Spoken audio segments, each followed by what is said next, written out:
Welcome to the Science of Parenting podcast, where we connect you with research-based information that fits your family. We'll talk about the realities of being a parent and how research can help guide our parenting decisions. I'm Mackenzie Johnson, parent of two littles with their own quirks, and I'm a parenting educator. And I'm Lori Cordles, parent of three in three different life stages. One is launched, one is in college, and one is in high school. And I am also a parenting educator. Kicking off season 5 today. We took a break between that last season and this season. It was a much shorter break. It was, but it was still a break. But it was a break. But yeah, season 5 getting started here, right? It is. And as we look at season 5, I think we spent a little bit of time looking back over the last year. And can I just say a huge thank you to all of our listeners? We are in a place that we, did not expect a year ago when we launched, and it's been great. So thank you. We're going to be talking about different stages and milestones that children go through, but we're also going to talk about some stages that we as parents go through. Yeah. So, most of us have heard this term child development, but we're the science of parenting, right?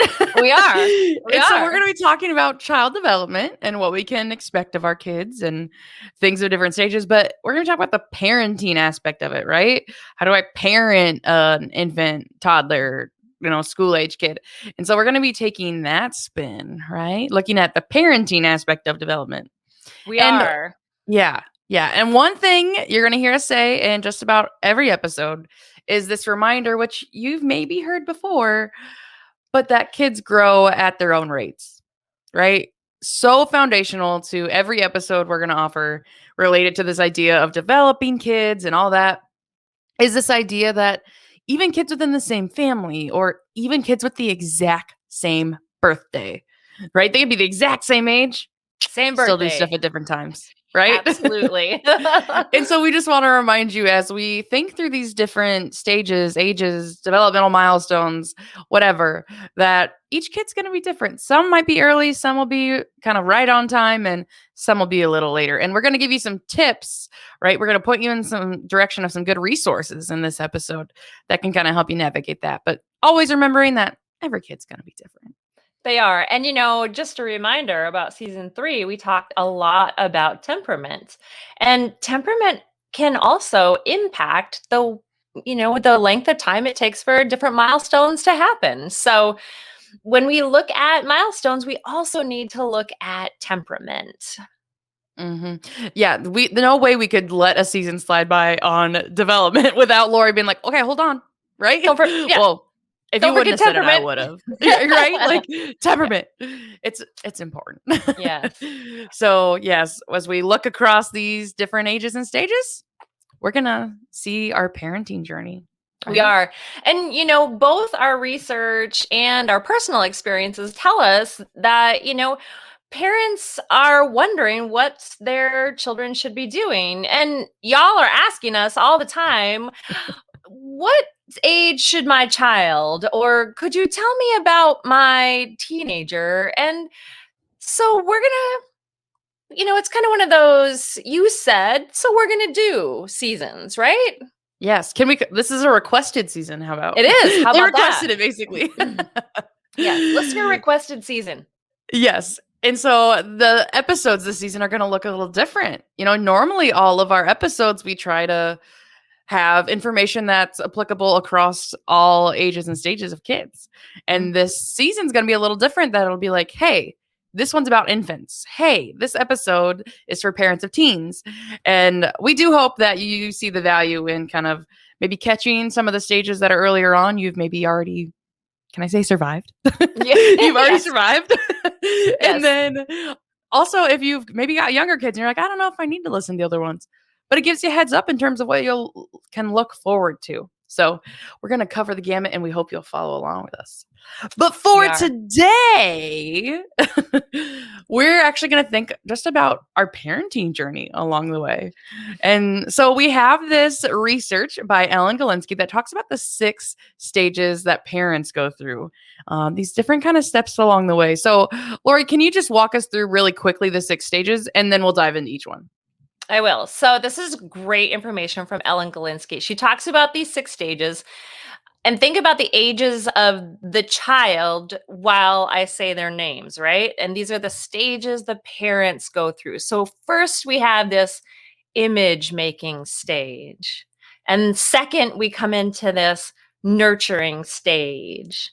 And then we show up at the authority stage to be brought into the interpretive stage. Our 5th stage then becomes this interdependent stage. And finally, we have this departure stage.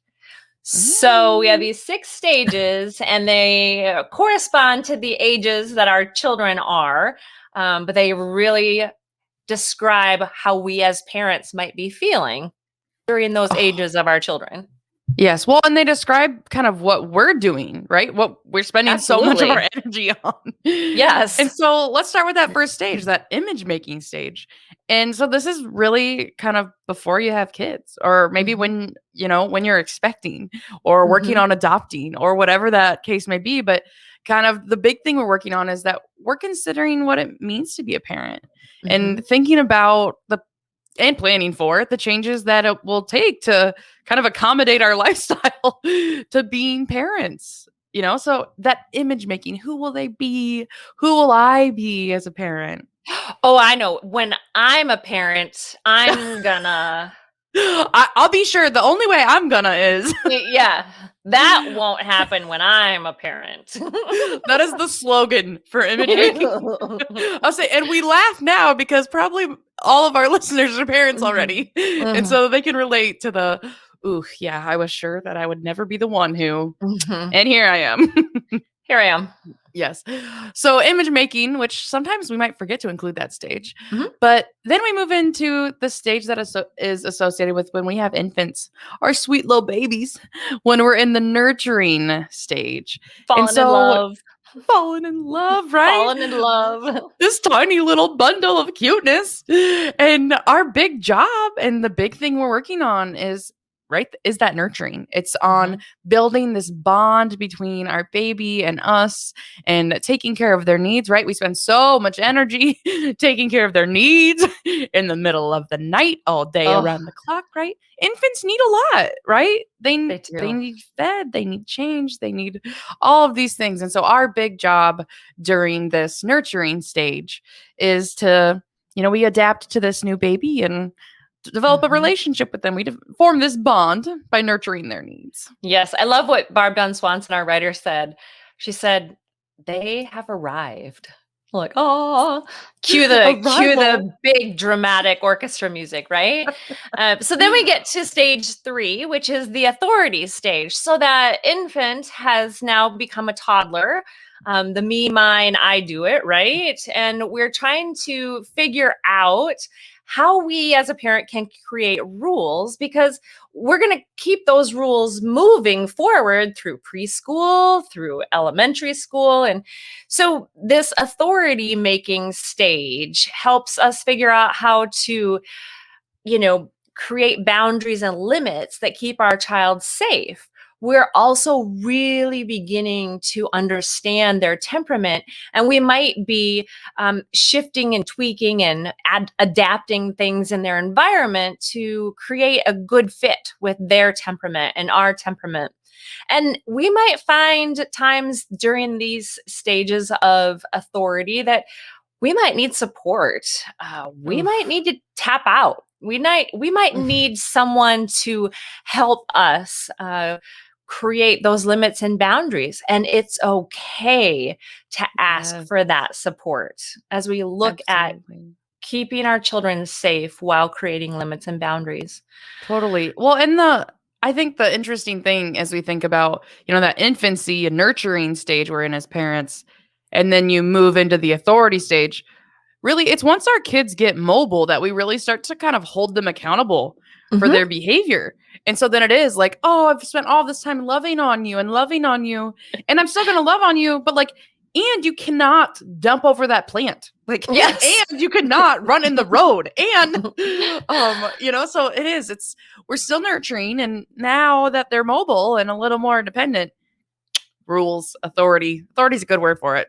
It is, right? And so then they've been learning our rules, learning our authority. They grow into this middle childhood age of later elementary school, maybe preteen. And what do they want to do with those rules?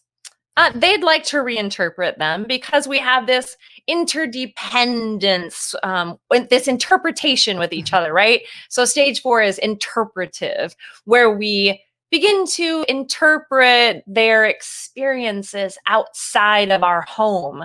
Um, Barb Dunn Swanson said they have new networks. They have Okay. networks of peers. They have networks in our neighborhoods. They have networks at schools. And so we have to help them interpret the experiences that they're having in all of these different networks. And so we're really taking the rules and the foundations that we've laid for them and helping them begin to interpret those rules and foundations and values out in their new networks. Yes, I loved the interpretive word too. And I think of like for when they're so little, they spend so much time in our bubble, like in our Mm-hmm. four walls, in our home kind of thing. And then all of a sudden, like they go out of the bubble and they're with friends and they learn something new. And then they come back to their safe bubble. And as parents, we help them interpret, right? Mm-hmm. What'd you hear? What that person said? And all those things. We help them process totally and understand the world as they come back to our safe bubble and then go back out. Yes. Yes. So interpret. And then we as parents move into the interdependent stage. And Mm-hmm. so we're kind of renegotiating, right? These are kind of our teens or our adolescents. We start to renegotiate some of the power dynamics in our relationship with our kids. Mm-hmm. Really, that we let our teens start to have more influence, more shared decision making. We know they're getting ready to go out into the world not too long after this. And so we want to get them some practice of We do. making some decisions and hopefully making decisions that as parents we think are pretty good ones. So Yes. that interdependent, right? I love that word picture, and it's the Mm. maybe the interlocking hands or the interlocking Mhm. arms, and we're in this together. Yes. Absolutely. And then the sixth stage, which again, I feel like the endpoints, right? The first stage being image making and the last stage being departure, they're not always the stages we think of, right? We think of, well, when our kids are in our home with us. But stage 6 is that departure stage, right? So when Yes. our kids are into like early adulthood, sometimes we use the term emerging adults, but that as parents, what we really do during this time is kind of reflect, right? We Mhm. look at some of the maybe some might say successes and failures. We don't love that term in particular because I feel like it kind of gets at good and bad, which we Mhm. know what the We science don't of say parenting that. is not a thing we believe in is good or bad parents. But we do during the departure stage, we do a lot of reflection. And we hope that you trust in your own parenting and yourself enough to know that we do the best we can, right? Mhm. And even if we're like, hey, you know what? That was what I knew then. And so we did the best in that moment. So lots of reflection in that departure stage. Yes, I'll and say you're in that stage. I think that the key thing for me in this stage has been that and again, this was from Barb visiting with her, was I gave every effort. I did the best I could with the information I knew at the time. And the confidence and the competency that we have during those stages, you know, we reflect on it and we have to be grace givers of ourselves. Like give ourselves grace for what we knew at the time, our circumstances at the time. And yes, I think that just being kind to ourselves as we reflect back. Absolutely. Well, and that we can give ourselves grace hopefully through every stage we were in, right? That what it looked like to take care of that new baby or even that older baby. Yes. And versus when we were setting those limits and versus when we were helping them interpret the world and then Mhm. how much independence did we give, all of those stages. So as we think about, right, these 6 stages that we go through as parents, I'm sure you reflect like, okay, so I'm kind of in this one. And if you have multiple kids, you might be in this one and this one. So Yes, working on a few things. several. Yes, several things.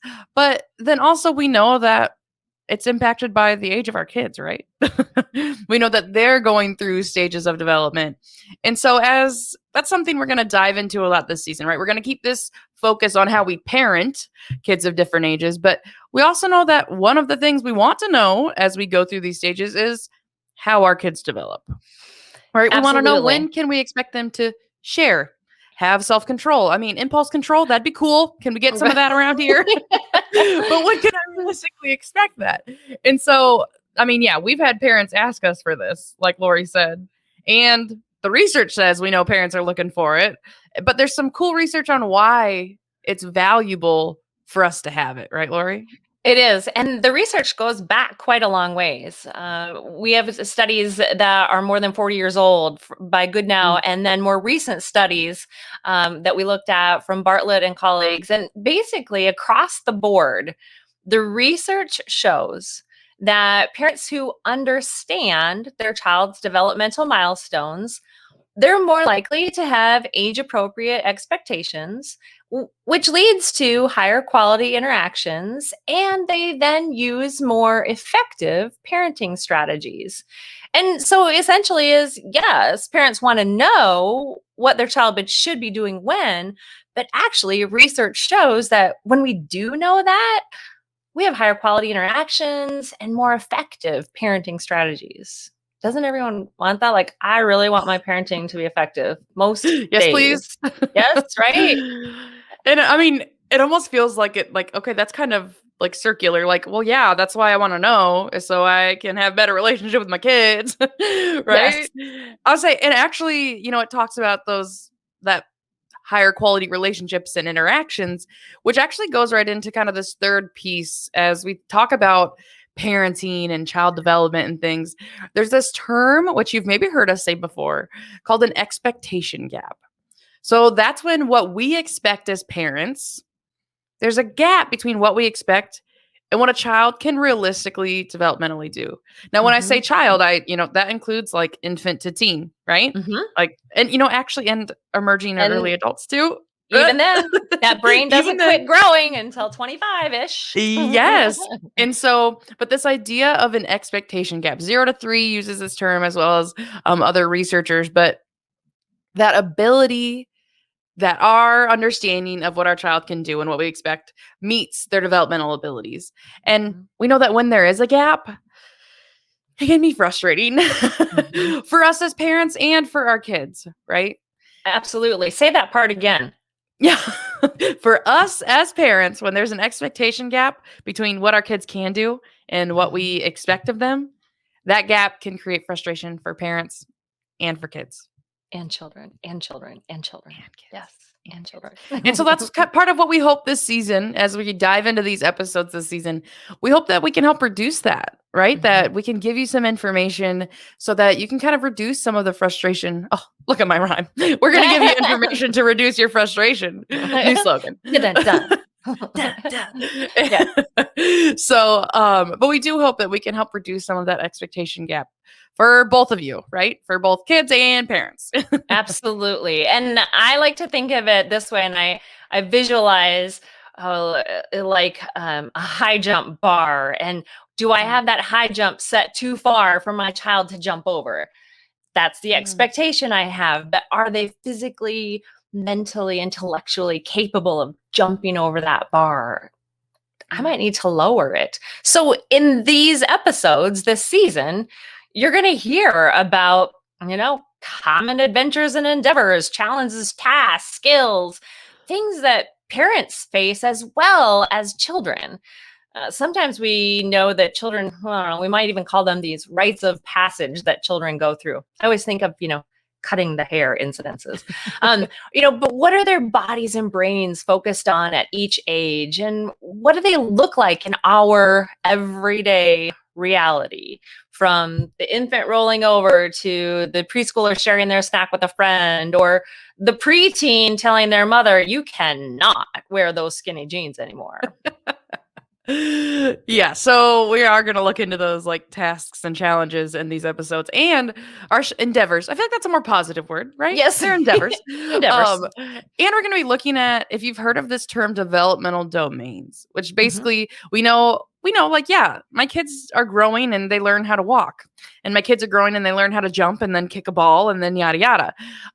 But we also know there's these other parts, right? Like Mhm. self-control or like, emotional or their social skills. And so these domains just kind of break up those skills and endeavors, adventures, tasks across different parts. So we're going to be talking about that too. So think about our kids socially, emotionally, physically, cognitively. So there's going to be lots of good stuff this season. There will be, which kind of brings us to, well, for our own reality, what does that mean? It means we're going to be able to share a lot of great resources with you. And here are just a few. Yes. And so, like we said, this season we'll be looking at kids of different ages and different episodes, looking at some of the common tasks, things we're working on with our kids at these stages, and the domains. So, one of the questions we've been getting from people is related to like red flags, like, ooh, when Mhm. should I be concerned? And so, we're not going to be diving so much into that nitty gritty of if your child isn't doing this by this age, Mhm. but there's a lot of great resources that help us do that. So we want to point you to those resources. And so the first one being the Just in Time Parenting newsletters. These are free newsletters that are all about your kids' ages, stages, development, things you're working on, and they've got tips for you as parents on how you can support your child's development. They'll let you know, like, hey, your 18-month-old might be doing these things, or Mhm. these things might be coming next. And so you can go to jitp.info and you can sign up to receive these free. They can come to your email. They're super easy. I literally like get the link and they're based on your kids' age. So you type in your Yes. child's birth date and it comes once a month during the first year. And then from that age, from 1 year to age 5, they come every other month. And so it's like, hey, literally, mine's like, hey, your child is 18 months old today. Here's the link on information about them being an 18-month-old. And then, yeah, it's got great tips about like, hey, are you taking care of yourself? All right, your Mhm. child's probably working on some of these things around the dinner table. Here's a little information about it. And they're all research based. So, yeah, you subscribe totally free and they come to your email right when you need them, right? Just in time. And I love that this is not just for parents, but think about it. If grandparents, aunts, uncles, neighbors, teachers, they can have these newsletters sent to them as well.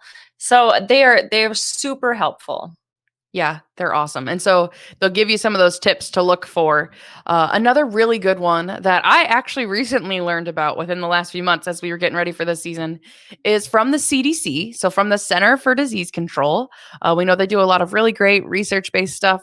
They have an app called the Milestone Tracker app. So, I actually downloaded it on my phone and it's really cool. It gives you a checklist, right? So, my child is between 18 months and 2 years. And it's a checklist of like, is your child doing this yet? Can your child stack this many blocks? Can your child say this many words? Can your child blank, blank, blank? And you check them. Yes, sure, not yet.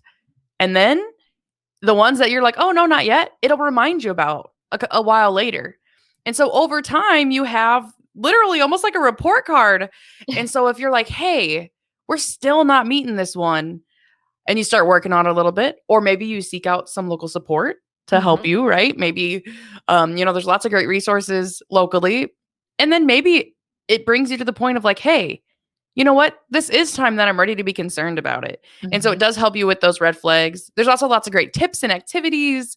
There's like a little quick view so you can do an overview and you can add multiple kids. So those are two really great ones for kind of checking those red flags and just following along in your kids' development. Those are absolutely awesome. I just was literally thinking, "Oh gosh, if I'd only had that app Oh, when I had a toddler who I was concerned about with developmental." And I was an early childhood mom, right? I had the degree in the yes. background and I didn't have, yes, actually. Okay, so that's a whole different episode for a different day, right? So the next resource we want to share is our Science of Parenting website. It's full of great resource publications. Iowa State University Extension and Outreach also has pamphlets, newsletters called Ages and Stages. they've been updated with new resources and research. But when I didn't work for Iowa State, I used them in my other employment arena. And I thought, oh my gosh, here they are. These are so great. Again, similar to just-in-time parenting, but just a bit shorter and able to give you that really hands-on pertinent information. Yeah. We also they're kind of have famous they because they're are kind good. of famous, yeah. We also have some newsletters on parenting teens, living with your teenager. And so check out our Science of Parenting website at www.scienceofparenting.org. And then, of course, should I mention, obviously on there, they're going to find information on Stop, Breathe, Talk, right?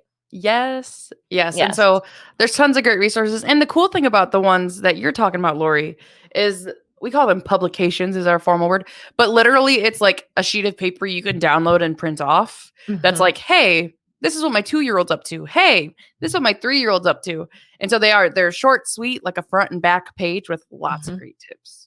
Absolutely. Really All right, season 5. Did we decide we were going to allow our producer to come in on season 5? I don't think we discussed it. I don't, I think I get the ultimate call on this one. Yeah. Considering you control it. Yeah, I think you do. I push the buttons. So if I show up, I show up, Yes, that's true. All right. I think this should be an easy question for you. But as we prepare to talk about each of these stages, I want to know what you right now think is the most difficult stage and which is the most fun stage. In your opinion, this is just your opinion, right? No research based. Just your own reality. Yes, exactly. Oh boy. They're good in their own ways. I literally remember people telling me as I was preparing to have my first child, every stage is going to be your favorite. Every stage is going to be your favorite. And so with my oldest child, every stage she moved into was my favorite. And that still exists today because she's launched. Totally love it. I love it. It's great. I mean, what's cooler than being a zookeeper? So right, that's true.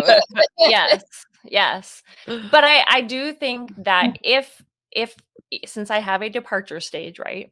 If I look back, I think what I didn't recognize at the time was how much I struggled with my child that had developmental disabilities. And at that time, I didn't have all these resources at my fingertips.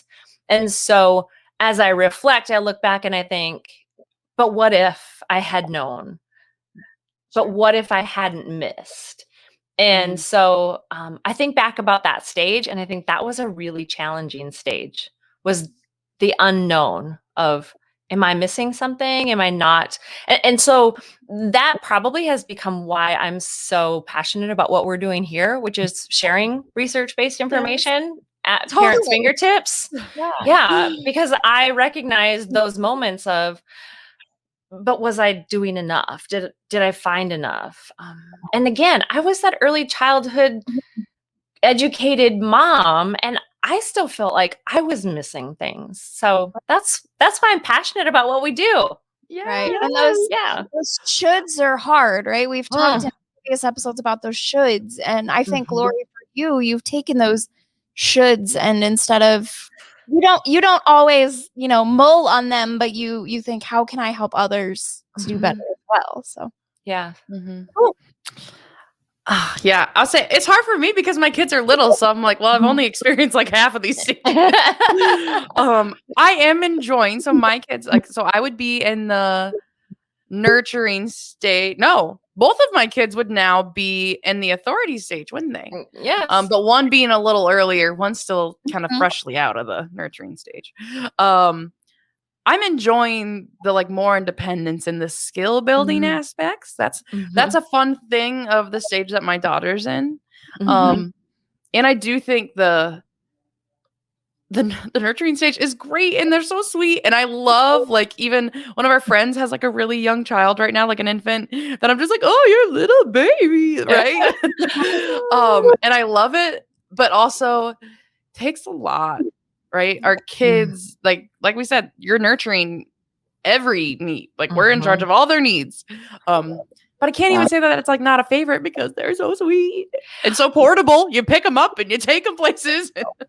Absolutely. That makes me chuckle. So is it fair for me to say that I got to experience a little bit of Mackenzie's authority stage because I got to spend some time with her oldest, and I left those moments thinking that was so awesome. We drew with chalk on the sidewalk, and I taught her what dust bunnies were, and I was thinking that stage was so cool. I remember that.